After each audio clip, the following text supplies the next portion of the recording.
Hello students, welcome to digital learning platform of Winsome International school. आज हम पढ़ने वाले हैं क्लास 9 के चैप्टर नंबर 5 के बारे में, the fundamental unit of life, cell. Cell जो होती है जिसको हम हिंदी में कोशिका बोलते हैं, ये क्या होती है?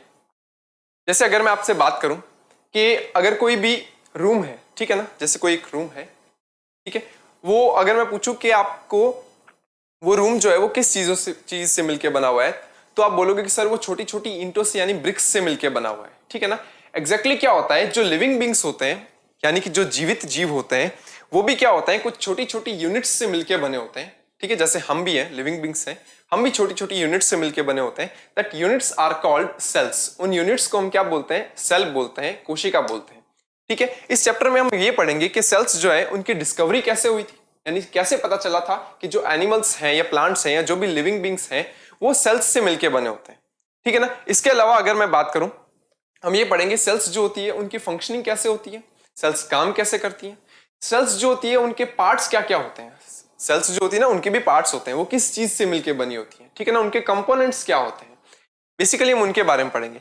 तो अगर सबसे पहले अगर मैं बात करूं सेल्स के बारे में, तो सेल्स जो है उनके बारे में स्टडी करने से पहले हम उनके बारे में जो कुछ हिस्ट्री है, यानी कि उनके बारे में देखा जाए तो डिस्कवरी है, सेल्स की डिस्कवरी कैसे हुई, कौन कौन से साइंटिस्ट थे जिन्होंने सेल्स के ऊपर काम किया और उनकी डिस्कवरी करी, ठीक है, वो पढ़ेंगे। फिर उसके बाद सेल्स के कंपोनेंट्स के ऊपर आएंगे अपने, ठीक है। तो हम सबसे पहले जो टॉपिक लेंगे वो पढ़ेंगे सेल की डिस्कवरी जो होती है उनको। देखो, क्लास 9 चैप्टर नंबर 5 है the fundamental unit of life, the cell, और ये इसका पार्ट 1 है, ठीक है। देखिए, बात करते हैं डिस्कवरी ऑफ द सेल के बारे में। कोशिका की जो खोज होती है, डिस्कवरी जो है वो कैसे हुई थी। देखिए, the word cell is derived from the Latin word cellula which means a little room. यानी कि जो सेल शब्द है वो एक लैटिन वर्ड से डिराइव्ड है, यानी लैटिन शब्द से लिया गया है, जिसका अर्थ होता है ये सेल्यूला, यानी कि ये प्रोनाउंशिएट करते हैं सेल्यूला। और इस सेल्यूला का मतलब होता है सेल जो है वो छोटा रूम। सेल्यूला मतलब देखा जाए तो क्या है, सेल्यूला का मतलब होता है एक छोटा रूम, ठीक है ना। इसी से डिराइव्ड हुआ है टर्म सेल, कोशिका, ठीक है ना। तो सबसे पहले इस कोशिका जो है, सेल जो है, वो किसने देखी थी? देखी, an English scientist Robert Hooke in 1665 discovered and named the cells while examining a thin slice of a cork under the primitive microscope made by him। सबसे पहले जो है, जो सेल की डिस्कवरी है वो किसने करी थी? रॉबर्ट हुक ने करी थी। कब करी थी? 1665 में की थी। तो 1665 में क्या कर रहे थे वो? अपने ही बनाए हुए माइक्रोस्कोप से, यानी कि उनका खुद का बनाया हुआ माइक्रोस्कोप था। देखिए नीचे की तरफ जो माइक्रोस्कोप दिखाई दे रहा है, ये इनका खुद का बनाया हुआ माइक्रोस्कोप था, ये रॉबर्ट हुक का बनाया हुआ माइक्रोस्कोप है, ठीक है ना। यहाँ पर नीचे की तरफ क्या कर रहे थे वो? इसका एग्जामिन कर रहे थे। किसके एग्जामिन कर रहे थे वो सर? वो एक कॉर्क स्लाइस को एग्जामिन कर रहे थे। सर ये कॉर्क स्लाइस क्या होती है, ठीक है ना। कॉर्क का मतलब होता है, cork is a substance which comes from bark of a tree. यानी कॉर्क जो होता है वो पेड़ की जो बार्क होती है, यानी पेड़ की जो छाल होती है, यानी कि जो उसका स्टेम होता है, उसका जो ब्राउन पार्ट होता है, उसकी एक स्लाइड उन्होंने काटी थी। उसकी एक स्लाइड काट करके उनकी स्टडी कर रहे थे, तो उन्हें कुछ ऐसी स्ट्रक्चर दिखाई दी। देखो, कुछ स्ट्रक्चर दिखाई दे रही है आपको? ये कुछ स्ट्रक्चर ऐसी है सर जैसे हेक्सागोनल स्ट्रक्चर है ना, हनीकॉम्ब लाइक स्ट्रक्चर कह सकता हूँ। हनीकॉम्ब होता है ना, मधुमक्खी का छत्ता, उसके अंदर कुछ ऐसे छोटे छोटे से ये पोर्स दिखाई देते हैं, या मैं कह सकता हूँ ये यूनिट्स दिखाई देती है, ठीक है ना। पोर्स नहीं, ये यूनिट्स दिखाई देती है। तो ऐसे ही यूनिट्स उनको दिखाई दी थी उस कॉर्क की स्लाइड के अंदर, ठीक है ना। तो ये हनीकॉम्ब लाइक स्ट्रक्चर जो थी ना, हनीकॉम्ब लाइक स्ट्रक्चर जो थी ना, उन्होंने उनको सेल नाम दिया था, ठीक है। हालांकि ये सेल्स जो है वो डेड सेल्स थी, ये लिविंग सेल्स नहीं थी, क्योंकि जो पेड़ की जो बार्क होती है, यानी कि ट्री बार्क होती है, पेड़ की छाल जो होती है, उसमें डेड सेल्स होती है, लिविंग सेल्स नहीं होती। तो ये सारी की सारी सेल्स जो थी वो डेड सेल्स थी, ठीक है। तो इसका मतलब किसी ना किसी ने आगे चल करके लिविंग सेल्स को भी देखा होगा। हाँ एग्जैक्टली, इन्होंने तो डेड सेल्स को देखा था। कैसे देखा था? अपने बनाए हुए माइक्रोस्कोप के नीचे, ठीक है ना। ये उन्होंने माइक्रोस्कोप बनाया था, उसके नीचे देखा था। लेकिन आगे एक और साइंटिस्ट आए थे जिन्होंने क्या किया था? लिविंग सेल्स को देखा। देखो, उनका नाम था एंटोन वॉन ल्यूवेनहॉक। कब देखा था उन्होंने? 1674 के अंदर, 1674 के अंदर क्या किया था? एंटोन वॉन ल्यूवेनहॉक, जो कि एक डच माइक्रोस्कोपिस्ट थे, made an improved microscope and using this microscope he discovered the free living cells in a pond water for the first time। यानी कि उन्होंने एक इंप्रूव्ड माइक्रोस्कोप बनाया था। देखिए ये माइक्रोस्कोप है, ठीक है ना, ये ल्यूवेनहॉक का माइक्रोस्कोप है जो ल्यूवेनहॉक ने बनाया था। यहाँ इसका लेंस होता है, ठीक है, यहाँ इसका होल्डर होता है, यहाँ पर स्लाइस जो होती है ना, स्लाइड जो होती है वो रख करके नीचे उसकी स्टडी कर सकते हैं, ठीक है ना।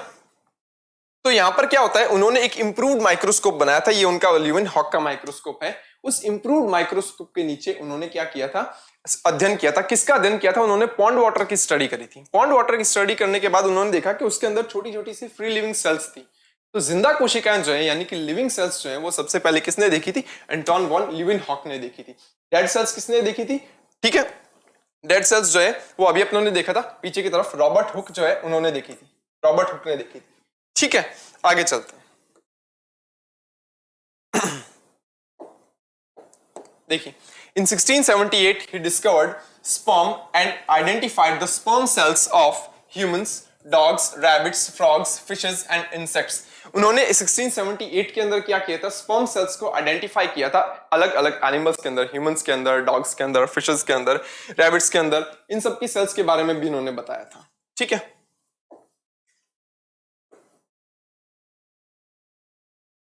In 1831, a Scottish botanist Robert discovered and named the nucleus in plant cells. यानी कि एक स्कॉटिश बॉटनिस्ट थे रॉबर्ट, इनका पूरा नाम था रॉबर्ट हुक, ठीक है ना, sorry Robert brown, Robert Hooke नहीं था, रॉबर्ट ब्राउन था इनका नाम, ठीक है ना। रॉबर्ट हुक तो वो थे जो डेड सेल्स जो है ना जिसकी डिस्कवरी करी थी।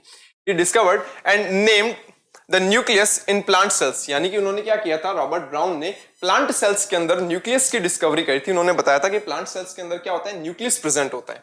न्यूक्लियस क्या होता है, देखो जैसे मान लो एक सेल है, सेल क्या होती है, एक जैसे छोटी यूनिट होती है, ठीक है ना। इसके बीच में यानी कि सेंटर पार्ट के अंदर यहां पर एक स्ट्रक्चर होती है, इसको न्यूक्लियस कहते हैं। इसकी डिटेल में स्टडी हम आगे इस चैप्टर में पढ़ेंगे, ठीक है ना।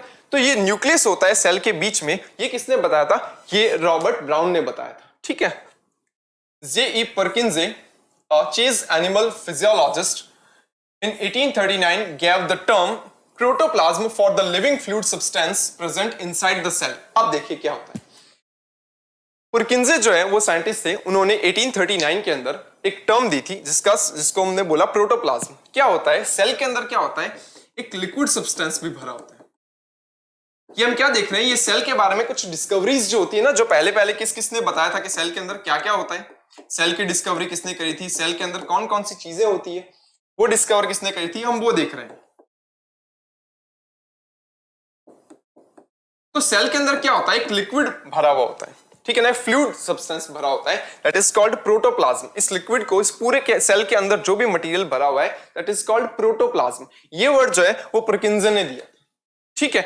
आगे चलते, in 1866 Haeckel established that the nucleus was responsible for storing and the transmitting heredity characters. यानी कि सबसे पहले इस 1866 में हकल ने यह बताया था कि जो न्यूक्लियस होता है इसके अंदर जो सब्सटेंस होता है वो ही आगे जाकर के जो कैरेक्टर्स होता है, जो हेरिडिटी कैरेक्टर्स होते हैं, यानी एक जनरेशन से अगली जनरेशन में जो कैरेक्टर्स जाते हैं। कई बार होता है ना ऐसा कि हमारे अंदर कुछ कैरेक्टर्स ऐसे होते हैं जो हमें अपनी फादर या मदर से मिलते हैं, हमारे फादर या मदर से आते हैं, तो वो कैसे आए, ठीक है ना। तो उन्होंने कहा था कि ये जो न्यूक्लियस होता है इसके अंदर जो मटेरियल होता है ये रिस्पॉन्सिबल है, यहाँ का मटेरियल जो होता है, ये जो न्यूक्लियस है इसके अंदर जेनेटिक मटेरियल होता है वो आगे आएगा, और ठीक है ना, जेनेटिक मटेरियल होता है वो आगे नेक्स्ट जनरेशन में कैरेक्टर्स को लेकर के जाता है, ठीक है, वो उन्होंने बताया था। देखिए हम बात करते हैं अब सेल थ्योरी के बारे में।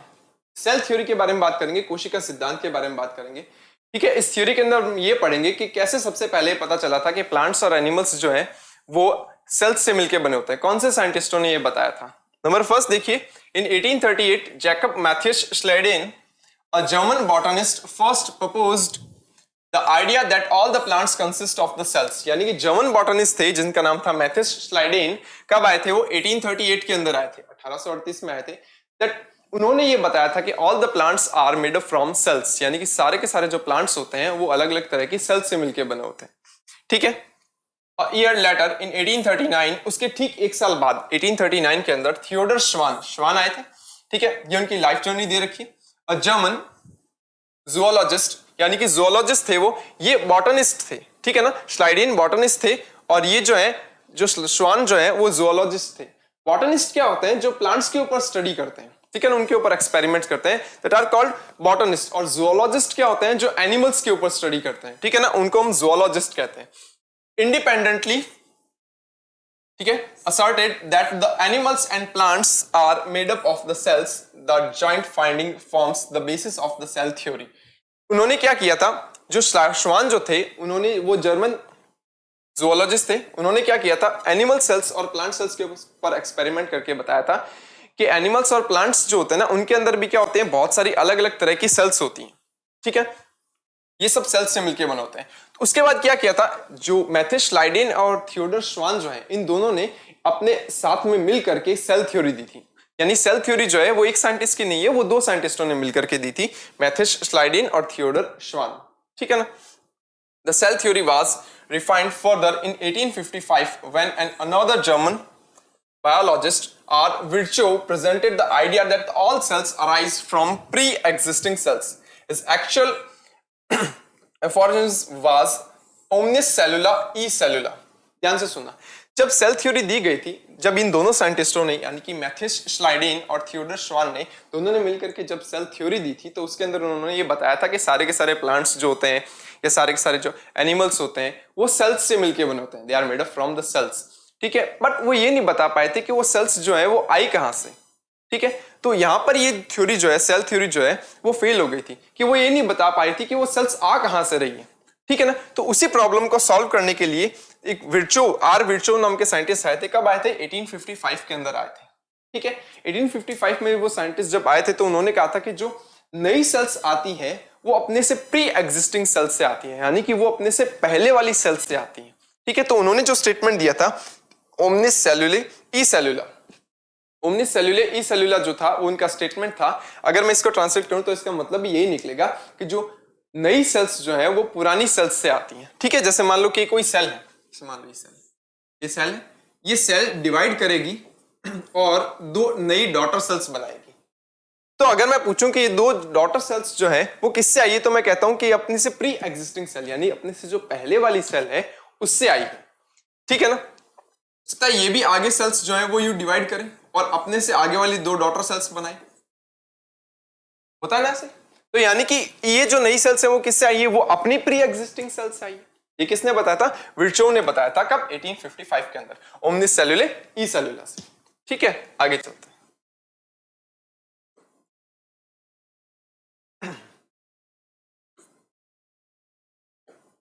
देखिए, thus the cell theory comprises the following postulates, यानी कि सेल थ्योरी जो है उसके पॉइंट्स क्या क्या थे, आगे देखिए। All organisms are composed of the cells and cell products, यानी कि सारे के सारे जो ऑर्गेनिजम्स होते हैं, लिविंग बींग्स जो होते हैं, वो सेल्स और उनके प्रोडक्ट से मिलकर के बने होते हैं। All the metabolic reactions takes place in cells, जितनी भी मेटाबॉलिक रिएक्शंस जो होती हैं वो सारी की सारी जो होती है वो सेल्स के अंदर होती है। मेटाबॉलिक रिएक्शंस से क्या मतलब है सर आपका, मेटाबॉलिक रिएक्शन से मतलब होता है कि बॉडी में जो भी प्रोसेसेस चलती हैं एक्चुअली उनका जो बेस होता है वो सेल्स ही होती है। रेस्पिरेशन हो गया, ठीक है ना, एक्सक्रीशन यानी वेस्ट प्रोडक्ट को बाहर निकालना हो गया, फूड का डाइजेशन जैसे मान लो, ये सब चीजें हो गया। तो ये जो बेसिक कंसेप्ट जो होते हैं ना वो सारे सेल्स के अंदर ही देखे जाते हैं। ठीक है, thus the cells are structural and functional unit of life। सही है, यानी कि हमारी बॉडी जो होती है वो सेल्स से मिलके बनी होती है। ठीक है ना, सेल्स है उसके अंदर, तो इसका मतलब बॉडी की स्ट्रक्चर कौन बना रहा है, सेल्स बना रही है। दूसरी बात, वो फंक्शनल यूनिट कैसे हुई, तो जब सेल्स काम कर रही हैं तो हमारी बॉडी काम कर रही है, तो इसका मतलब जो फंक्शनल यूनिट है वो भी तो सेल्स ही हुई। यानी कि नंबर फर्स्ट, सेल पहला काम कर रही है, एक तो बॉडी की स्ट्रक्चर बना रही है।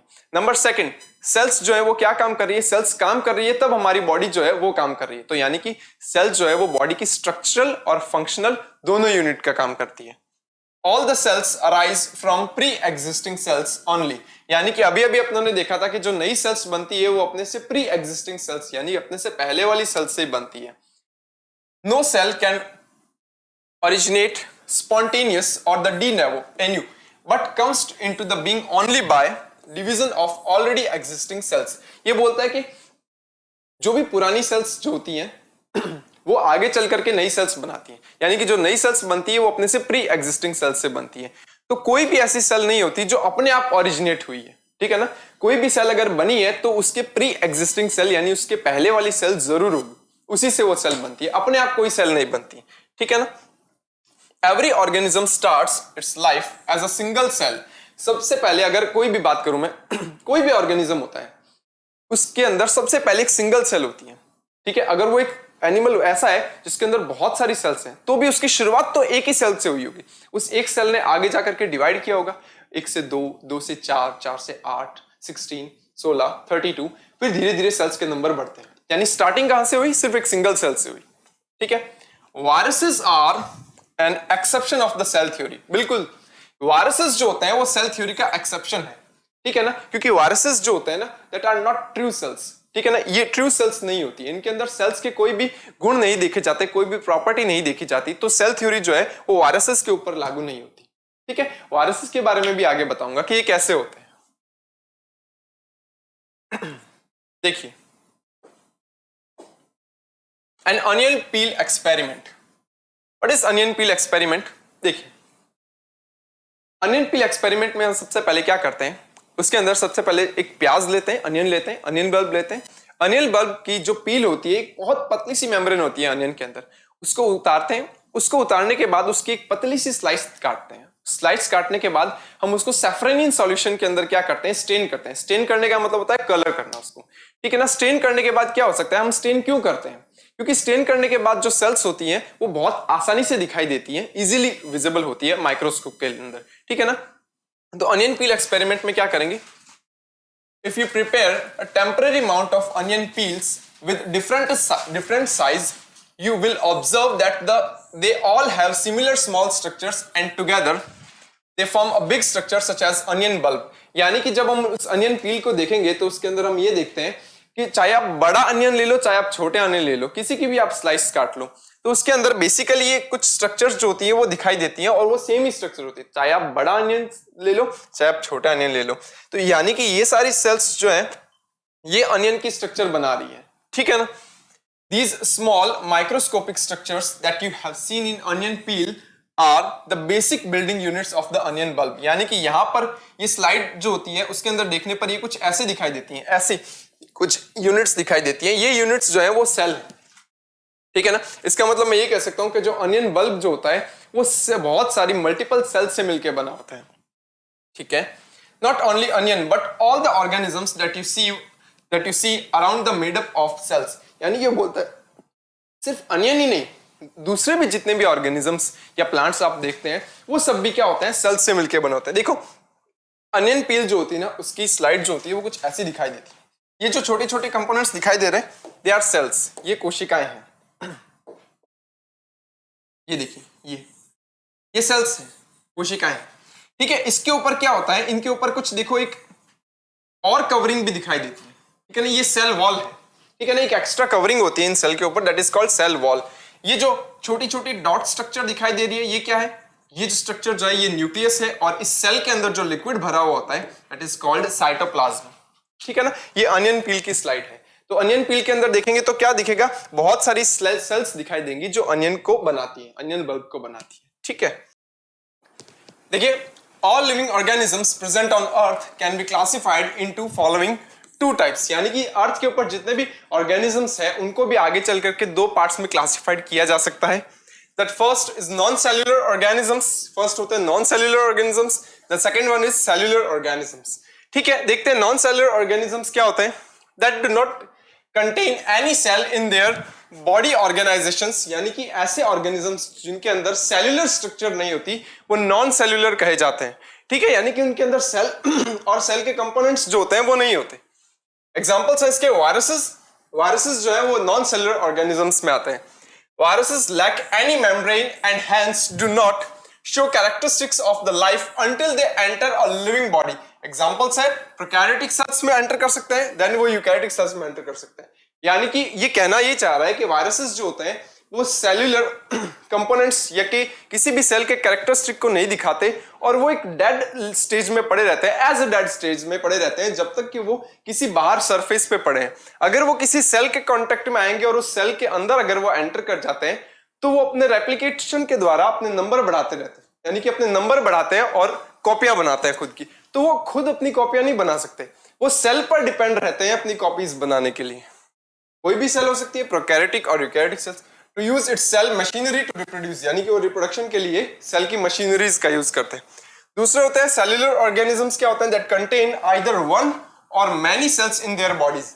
यानी कि सेल्यूलर ऑर्गेनिजम्स वाले जो ऑर्गेनिजम्स होते हैं उनके अंदर या तो सिंगल सेल हो सकती है या एक से ज्यादा सेल्स हो सकती है। अगर वो सिंगल सेल वाले होते हैं that are called unicellular organisms, और अगर उनमें एक से ज्यादा सेल्स होती है जैसे हम हैं, हमारे अंदर बहुत सारी सेल्स हैं, that are called multi cellular organisms. देखो फर्स्ट ऑफ ऑल इसमें दे रखा है बैक्टीरिया।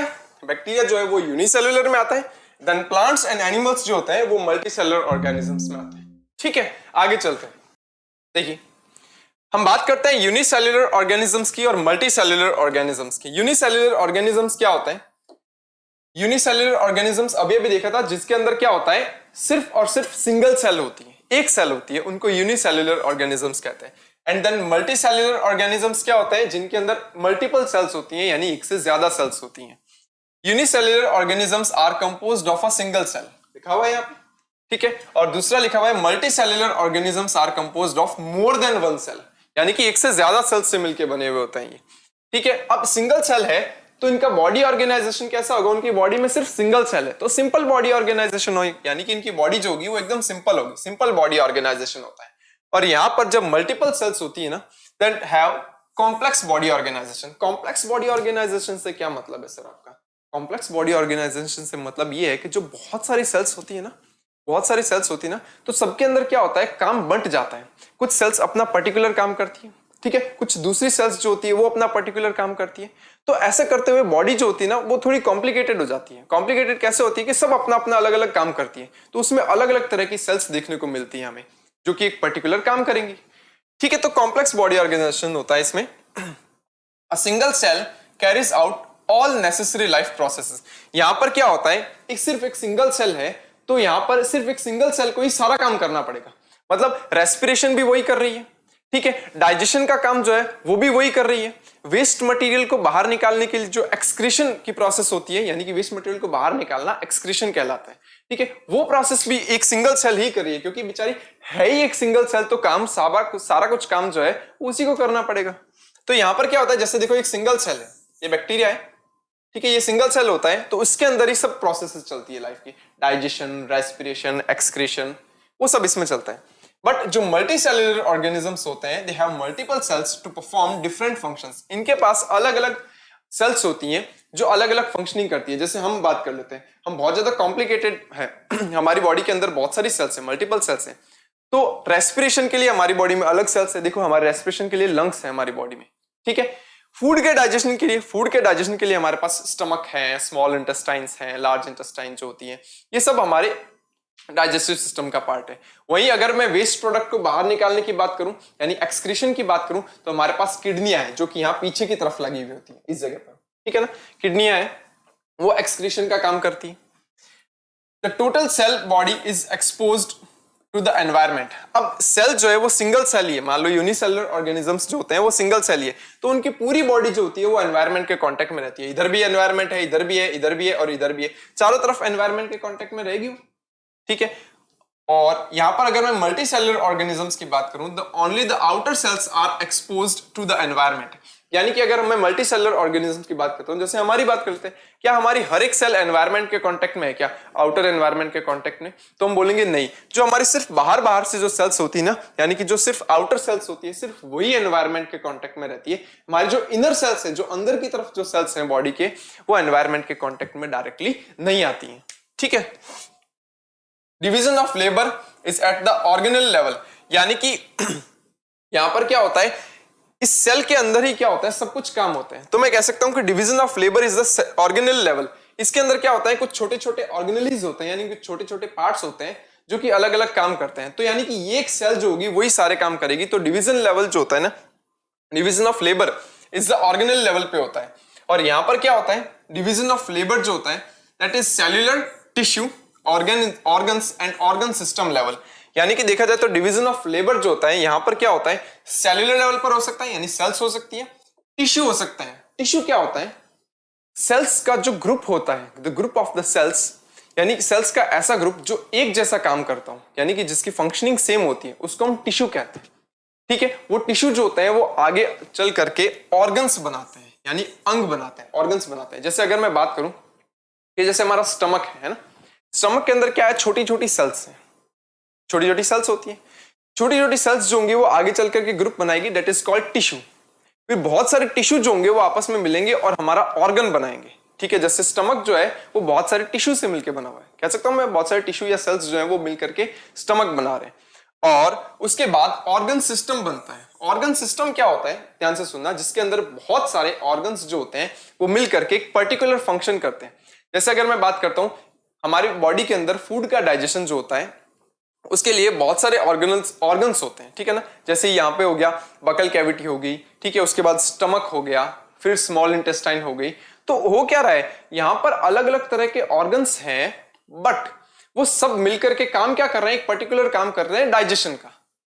ठीक है ना, तो यहां पर डिवीजन ऑफ लेबर जो होता है ना वो सेल्यूलर लेवल पे, टिश्यू लेवल पे, ऑर्गन लेवल पे या ऑर्गन सिस्टम लेवल पे हो सकता है।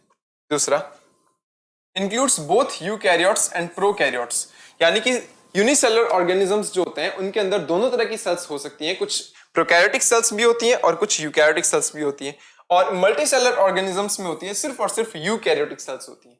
अब मैं थोड़ा सा आइडिया दे देता हूं एक बार के लिए, ठीक है ना, कि प्रोकैरियोटिक सेल्स और यूकैरियोटिक सेल्स क्या होती है, वो आगे जस्ट आएगा ही। देखो प्रोकैरियोटिक सेल्स क्या होती है, ये ऐसी सेल्स होती है जिनके अंदर जो जेनेटिक मटेरियल होता है, यानी कि जो जेनेटिक मटेरियल होता है इनका वो यूं ऐसे ही सेल के अंदर बिखरा हुआ पड़ा रहता है।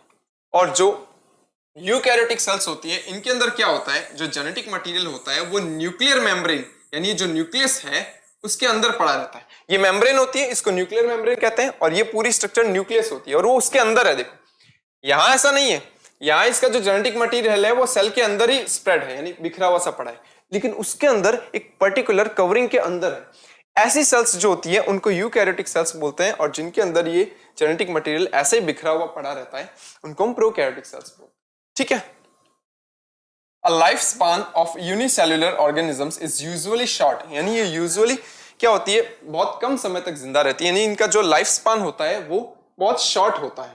ठीक है ना, एक्चुअली क्या होता है, इनका लाइफ स्पान शॉर्ट कैसे होता है, क्योंकि बहुत जल्दी डिवाइड करके अपनी डॉटर सेल्स बना लेती हैं। ठीक है, 1 से 2 हो जाती हैं, तो इनका जो लाइफ स्पान होता है वो शॉर्ट होता है, जबकि multicellular organisms have a comparatively longer life span, यानी कि मल्टीसेलुलर ऑर्गेनिजम्स जो होते हैं वो उनका लाइफ पीरियड जो होता है, लाइफ स्पान जो होता है वो लंबा समय तक होता है, यानी कि एज कंपैरेटिवली यूनिसेलुलर इनका लाइफ स्पान ज्यादा होता है, ये लंबे समय तक जीती हैं कोशिकाएं। ठीक है, तो ये कुछ अंतर थे जो कि यूनिसेलुलर और मल्टीसेलुलर ऑर्गेनिजम्स में देखे जाते हैं। ठीक है, आगे इनकी और डिटेल में स्टडी करेंगे। देखिए अब यूकैरियोटिक और प्रोकैरियोटिक सेल्स के बारे में यहां बताया गया। देखो cellular organisms are again divided into the following 2 main types. ठीक है, नंबर फर्स्ट होते हैं प्रोकैरियोट्स। ठीक है, these organisms have primitive and incomplete cells, यानी एक तरीके से देख सकते हैं ये बहुत प्रिमिटिव सेल्स होती हैं, यानी पुराने तरह की सेल्स होती है, या मैं कह सकता हूं लेस डेवलप्ड सेल्स होती हैं। ठीक है, thus they contain prokaryotic cells in their body structure, तो इनकी बॉडी के अंदर जो सेल्स होती है उनको प्रोकैरियोटिक सेल्स बोलते हैं। Prokaryotic cells have all 3 basic structures of a typical cell but lack nuclear membrane around their genetic substance DNA, यानी कि उनके अंदर 3 बेसिक, जो सेल के अंदर 3 बेसिक स्ट्रक्चर्स होनी चाहिए वो होती हैं। ठीक है, लेकिन इनके अंदर क्या होता है, न्यूक्लियर मेम्ब्रेन नहीं होती। 3 बेसिक स्ट्रक्चर्स, सर पहले ही तो ये बताओ कि 3 बेसिक स्ट्रक्चर्स होती क्या है। 3 बेसिक स्ट्रक्चर्स में आता है, सबसे पहले सेल के ऊपर की कवरिंग आती है, सेल के ऊपर की कवरिंग आती है जिसको हम सेल मेम्ब्रेन कहते हैं। दूसरा, सेल के अंदर साइटोप्लाज्म होता है, ठीक है, कोशिका द्रव्य होता है। और नंबर 3 उनका जेनेटिक मटेरियल जो होता है वो होता है। वो सब होते हैं लेकिन इन तीनों होते हैं, बट उनका जो जेनेटिक मटेरियल होता है ना, डीएनए जो होता है, उसके ऊपर कोई कवरिंग नहीं मिलती। अभी पीछे देखा था कि उसका जो जेनेटिक मटेरियल होता है वो साइटोप्लाज्म के अंदर ही फैला हुआ पड़ा रहता है। Nuclear material of a prokaryotic cell consist of a single chromosome which is a direct contact with cytoplasm। यहां पर क्या होता है, देखो ये प्रोकैरियोटिक सेल्स होती हैं, इनका जो जेनेटिक मटेरियल होता है वो ऐसे सिंगल क्रोमोसोम के फॉर्म में पड़ा रहता है, यू सिंगल क्रोमोसोम के फॉर्म में, और ये क्रोमोसोम्स जो होता है वो डायरेक्टली कांटेक्ट में है साइटोप्लाज्म के। देखो साइटोप्लाज्म क्या होता है, अभी पीछे देखा था अपनों ने, सेल के अंदर पाया जाने वाला एक फ्लूइड होता है, दैट इज कॉल्ड साइटोप्लाज्म। तो क्या ये जो डीएनए है यानी जेनेटिक मटेरियल है, क्या ये डायरेक्टली सेल के लिक्विड के यानी कि फ्लूइड के कांटेक्ट में? हाँ है। तो ये जो ऐसा जेनेटिक मटेरियल जो होता है ना, दैट इज कॉल्ड न्यूक्लियोइड। इसको हम न्यूक्लियोइड बोलते हैं। इसको हम न्यूक्लियस तो नहीं कह सकते, क्योंकि न्यूक्लियस तो वो होता है जिसके अंदर प्रॉपर्ली मेम्ब्रेन होती है, ठीक है ना, न्यूक्लियर मेम्ब्रेन होती है, इसमें तो कोई भी कवरिंग नहीं है। तो इसको हम न्यूक्लियोइड कह देते हैं, ठीक है ना। न्यूक्लियोइड का मतलब न्यूक्लियस के जैसा बट नॉट ट्रू न्यूक्लियस, ठीक है ना। देखिए आगे, in a prokaryotic cell other membrane bounded organelles such as mitochondria are also absent. होता क्या है, ये जो सेल्स होती हैं, प्रोकैरियोटिक सेल्स जो होती हैं, उनके अंदर कुछ और जो ऑर्गेनलीज होते हैं, यानी सेल के अंदर भी क्या होता है, एक्चुअली छोटे छोटे और पार्ट्स होते हैं, उनको सेल ऑर्गेनलीज बोलते हैं। वो जैसे माइटोकॉन्ड्रिया इसने एग्जांपल दे रखा है, वो सब भी एब्सेंट होते हैं, वो सब भी इनमें एब्सेंट होता है। यानी कुल मिला के सर इनके अंदर है क्या, एक ऊपर की कवरिंग, ठीक है ना, जो ऊपर की कवरिंग होती है सेल की वो, दूसरा इनका जेनेटिक मटेरियल जो कि साइटोप्लाज्म में फैला हुआ है, और तीसरा यहां पर होता है ये जो साइटोप्लाज्म यानी कि अंदर का जो फ्लूइड होता है वो, बस ये होती है। और कुछ बेसिक और छोटी छोटी सी स्ट्रक्चर्स होती हैं, वो आगे देखते हैं। देखो, ribosomes however are present in prokaryotic cells. एक छोटी सी स्ट्रक्चर होती है जिसको हम राइबोसोम बोलते हैं, ये भी एक तरीके का सेल ऑर्गेनल ही है। जैसे मान लो यहाँ पे छोटे छोटे कुछ स्ट्रक्चर्स मिलते हैं, राइबोसोम्स कहते हैं उनको।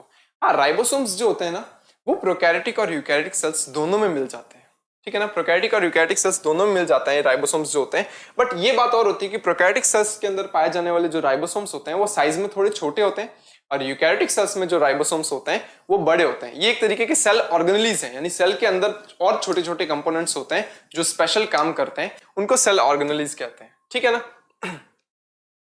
The prokaryotes include archaebacteria, bacteria and cyanobacteria which earlier called blue green algae।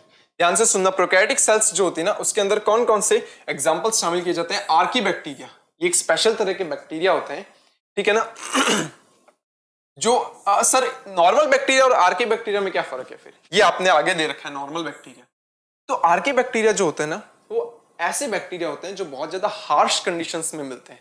Harsh conditions का क्या मतलब है, यानी ऐसी कंडीशंस जहां पर दूसरी लाइफ जिंदा ही नहीं रह सकती, सिर्फ ये जिंदा रह सकते हैं। कैसे, जहां पर टेम्परेचर बहुत ज्यादा बढ़ा हुआ होता है। वॉल्केनो होता है ना, वॉल्केनो, ज्वालामुखी, ठीक है ना, उसके आसपास वाले एरिया में ये ऐसे बैक्टीरिया देखे जाते हैं जो आर्कीबैक्टीरिया कहलाते हैं। वहां पर दूसरे तो ऑर्गेनिज्म जिंदा रह ही नहीं पाते, कोई एनिमल या प्लांट जाएगा, वो तो प्लांट अगर होगा तो वो तो जल जाएंगे ना। लेकिन ये आर्कीबैक्टीरिया जो होते हैं वो उन जगहों पर मिलते हैं। ये बैक्टीरिया होते हैं। आगे बैक्टीरिया जो नॉर्मल बैक्टीरिया है जो हर जगह मिलते हैं। एक होता है साइनोबैक्टीरिया, इनको ना पहले ब्लू ग्रीन एल्गी कहा जाता था, ठीक है ना। पहले इनको प्लांट्स के अंदर इंक्लूड किया गया था क्योंकि ये प्लांट्स के जैसे फोटोसिंथेसिस करते हैं। फिर बाद में पता चला कि भैया ये तो बैक्टीरिया है, ठीक है ना, ये तो प्लांट्स नहीं, तो इनका नया नाम दिया गया साइनोबैक्टीरिया, ठीक है। ये देखो नीचे बैक्टीरिया की स्ट्रक्चर दिखा रखी है, देखना ध्यान से। बैक्टीरिया के अंदर सबसे बाहर की तरफ यहां पर देखो, ये सेल मेम्ब्रेन दिखाई दे रही है, ठीक है ना। बैक्टीरिया में क्या होता है, सेल मेम्ब्रेन के भी बाहर एक और कवरिंग मिलती है, मैं बना के बता देता हूं। ये यहां बाहर की तरफ एक और एक्स्ट्रा प्रोटेक्टिव लेयर होती है, that is called cell wall. ये देखो यहां देखा है सेल वॉल, ठीक है। उसके नीचे की तरफ देख रखा है प्लाज्मा मेम्ब्रेन या सेल मेम्ब्रेन दे रखा है। फिर उसके अंदर जो लिक्विड होता है दैट इज कॉल्ड साइटोप्लाज्म, ठीक है। उसके बाद ये कुछ टेल लाइक स्ट्रक्चर मिलती है, देखो दैट इज कॉल्ड फ्लैजिलम। ये फ्लैजिलम ये क्या करते हैं, मूवमेंट में हेल्प करते हैं बैक्टीरिया के, ठीक है ना। इसके बाद ये इसका न्यूक्लियोइड है, ये इसका न्यूक्लियोइड होता है, देखो ये बिखरा हुआ सा DNA, that is called nucleoid, ठीक है। यहां पर क्या होता है, कई जगहों पर जो सेल मेम्ब्रेन होती है, सेल मेम्ब्रेन, ठीक है ना, वो अंदर की तरफ कुछ फोल्ड्स बनाती है, वो अंदर की तरफ कुछ ऐसे फोल्ड बनाती है, ऐसे। इन फोल्ड्स को हम बोलते हैं मीजोसोम, ठीक है ना। इनके भी पर्टिकुलर अलग अलग फंक्शंस होते हैं, ठीक है। तो ये कुछ बेसिक स्ट्रक्चर्स होती हैं जो कि एक बैक्टीरिया में मिलती है, और बैक्टीरिया क्या है, एक प्रोकैरियोटिक सेल है, ठीक है ना। आगे चलते हैं, देखिए यूकैरियोट्स या यूकैरियोटिक सेल। यूकैरियोट्स क्या होते हैं, ऐसे ऑर्गेनिजम्स जिनके अंदर एक से ज्यादा सेल्स जो होती हैं वो तो होती हैं, ठीक है ना, हो सकता है सिंगल सेल भी हो जाए, बट इनके अंदर क्या होता है, ये जो सेल होती है, इस सेल के अंदर क्या होता है, बहुत सारी स्ट्रक्चर्स मिलती हैं जैसा कि प्रोकैरियोटिक सेल्स में नहीं मिलती, ठीक है ना। तो यूकैरियोट्स क्या होते हैं, these have advanced and complete cells and contain membrane bound nuclei and other cellular organelles. यानी कि क्या होता है, सबसे मेन जो डिफरेंस होता है ये होता है कि जो इसका न्यूक्लियस है इसका न्यूक्लियस है, इसके ऊपर न्यूक्लियर मेम्ब्रेन मिलेगी हमें, यानी कि उसके ऊपर कवरिंग मिलेगी और उसके अंदर उसका जेनेटिक मटेरियल होगा, ये कवर्ड होगा यहाँ पे, ठीक है। और इसके अलावा दूसरे और सेल ऑर्गेनेल्स मिलते हैं, देखो अलग अलग छोटे छोटे कंपोनेंट्स और दिख रहे हैं सेल के अंदर, ठीक है ना, ये सब मिलते हैं यूकैरियोटिक सेल्स के अंदर, ठीक है ना। प्रोकैरियोटिक सेल्स में ऐसा कुछ भी नहीं मिलेगा। Such cells are found in unicellular and multicellular plants and animals। देखो अभी देखा था ये यूनिसेल्युलर या मल्टीसेल्युलर प्लांट्स एंड एनिमल्स में हो सकता है। And contain plasma membrane, nucleus, DNA and cytoplasm with ribosomes and cellular organelles such as mitochondria. यानी कि ये बोलता है कि इनके ऊपर प्लाज्मा मेम्ब्रेन होती है, ये रही प्लाज्मा मेम्ब्रेन बाहर की तरफ, न्यूक्लियस होता है, ये रहा न्यूक्लियस, डीएनए होता है, उसके अंदर जेनेटिक मटेरियल डीएनए है, साइटोप्लाज्म इसके अंदर का जो लिक्विड होता है that is called cytoplasm with ribosome. यहां पर भी क्या होता है, कुछ राइबोसोम्स प्रेजेंट होता है या छोटे छोटे, ये हालांकि प्रोकैरियोटिक सेल्स के कंपैरेटिवली यहां राइबोसोम्स जो होते हैं वो बड़े बड़े होते हैं, ठीक है ना, ये राइबोसोम्स होते हैं, यहां दिखा रखे हैं, ये यहां दिखा रखे हैं, देखो राइबोसोम्स, ये राइबोसोम्स होते हैं, ठीक है। इसके अलावा कुछ और सेल्युलर ऑर्गेनेल्स भी मिलते हैं जिनको माइटोकॉन्ड्रिया कहते हैं, ये देखो माइटोकॉन्ड्रिया, ये सेल ऑर्गेनेल्स है, यानी कि सेल के अंदर भी छोटे छोटे और कंपोनेंट्स होते हैं that are called cell organelles, ठीक है ना। इनके भी पर्टिकुलर अलग अलग फंक्शंस होते हैं, वो भी हम देखेंगे, ठीक है। सेल के शेप की बात करते हैं अपने। The basic shape of eukaryotic cells is a spherical, but the shape of cell is ultimately determined by the specific function of the cell। यानी कि बेसिकली अगर मैं सेल के शेप की बात करूं तो वो स्फेरिकल शेप की होती है, बट सेल्स जो होती है ना उनकी शेप अलग अलग भी हो सकती है, वो किस पर डिपेंड करती है कि वो सेल्स काम कैसे कर रही हैं उस पर डिपेंड करती हैं, तो उनकी अलग अलग शेप एंड साइज भी हो सकते हैं सेल्स के। Thus the shape of the cell may be variable, यानी कि अलग अलग तरह की शेप एंड साइज भी हो सकती है। फ्रीक्वेंशियली चेंजिंग इट्स शेप और फिक्स्ड, सेल्स ऐसे भी होती हैं कई बार जो फ्रीक्वेंशियली अपना शेप चेंज करती रहती हैं, और कुछ सेल्स ऐसे भी होती हैं जो कि फिक्स है, वो यानी कि उनका शेप चेंज नहीं होता। देखो वेरिएबल और irregular shape occurs in amoeba and white blood cells, और ल्यूकोसाइट्स भी बोलते हैं हम उनको, ठीक है ना, यानी कुछ ऐसी सेल्स जो अपना शेप कंटिन्यूअसली चेंज करती रहती हैं, ठीक है ना। ये होती है, यूं देखो ये ऐसी सेल्स है, ये क्या है, ये अमीबा है। अमीबा एक छोटा सा सिंगल सेल वाला ऑर्गेनिज्म होता है, यूनिसेल्युलर ऑर्गेनिजम्स होता है, ठीक है। ये अपनी शेप चेंज कर सकता है, इसका कोई पर्टिकुलर शेप नहीं होता। और हमारे ब्लड के अंदर एक सेल होती है जिसको हम बोलते हैं व्हाइट ब्लड सेल। ये व्हाइट ब्लड सेल जो होती है वो भी ऐसे अमीबा के शेप के जैसी ही होती है, ठीक है ना, और वो भी अपना शेप चेंज कर सकती है। इनका WBC, इसको शॉर्ट में WBC बोलते हैं, और इनका एक और नाम होता है ल्यूकोसाइट्स, WBC का, ठीक है। In fact leukocytes are spherical in circulating blood, but in other conditions they may produce pseudopodia and become irregular in shape।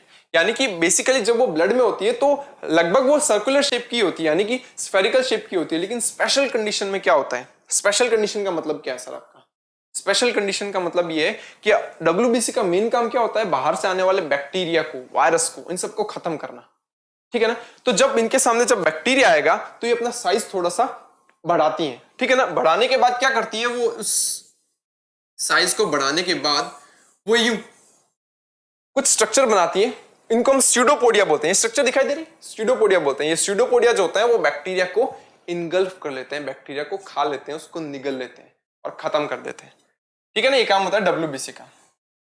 Fixed shape of the cell occurs in most plants and animals. ज्यादातर plants और animals में क्या होता है, fixed shape वाली sales मिलती हैं, ठीक है, including Euglena and paramecium. Euglena और पैरामीशियम भी क्या होते हैं, सिंगल सेल वाला ऑर्गेनिज्म होते हैं, बट इनके अंदर शेप जो होती है ना वो सेल की वो चेंज नहीं होती, ठीक है ना, फिक्स्ड शेप है। देखो अगर मैं बात करूं किसी एक पैरामीशियम की बात कर लेते हैं, देखो पैरामीशियम जो होता है ना उसकी सेल्स की शेप कुछ ऐसी होती है, ये पैरामीशियम है, सिंगल सेल वाला है, सिंगल सेल ऑर्गेनिज्म है, बट इसकी शेप चेंज नहीं होती, ये इसका न्यूक्लियस है, ठीक है ना। तो ये ऐसे होता है। चले आगे।